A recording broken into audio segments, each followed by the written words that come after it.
Hi, I'm Anthony Sammarco, and I'm the author of Lost Boston. And today we're actually in Sullivan Square in Charlestown, Massachusetts. This is an area that's a thriving crossroads, and you can imagine the amount of traffic here in the 21st century is incredible. One road leads to Everett, another to Medford, a third to Somerville, and a fourth to Boston. But in the period of the late 18th century, this was an area that was adjacent to what would eventually become the Middlesex Canal.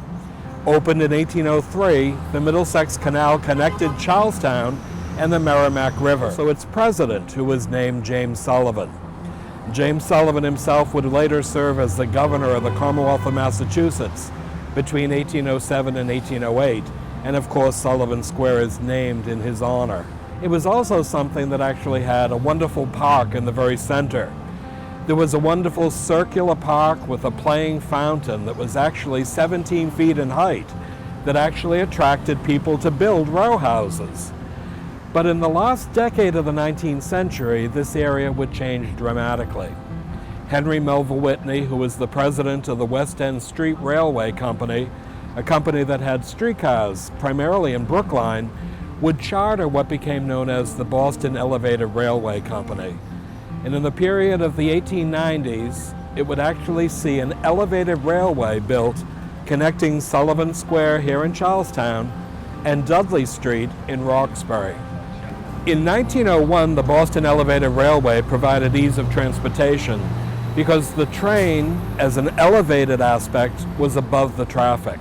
So not just did we see pedestrians, horses, horse-drawn carriages, horse-drawn wagons, and streetcars competing for street traffic, but the elevated railway itself would actually be something that would actually arise above the area of City Square, Thompson Square, and of course Sullivan Square.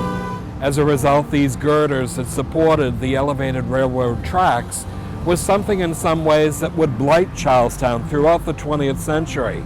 And when it was actually taken down, people began to see in some ways that not only was Charlestown revitalized, but there was a demographic shift. In some ways, Charlestown became a thriving neighborhood. Since it was opened in 1901, the Boston Elevated Railway wasn't the only business that was located at Sullivan Square. And today, when we think of Charlestown, we always think of the Schrafft's building, a building where candy was made throughout the 20th century. The building today has become an office park. But Sullivan Square didn't just have Schrafft's, it had Domino Sugar, one of the major suppliers of sugar to the United States, and they also had H.P. Hood Company, a well-known dairy company that was located adjacent to Rutherford Avenue. Charlestown has a rich and ever-evolving history, and it includes not just the Revolution when it was destroyed by fire, and of course the USS Constitution, but Charlestown also has a rich history with the elevated railway, H.P. Hood, Domino, and Revere Sugar Companies, as well as Schrafft's Chocolate.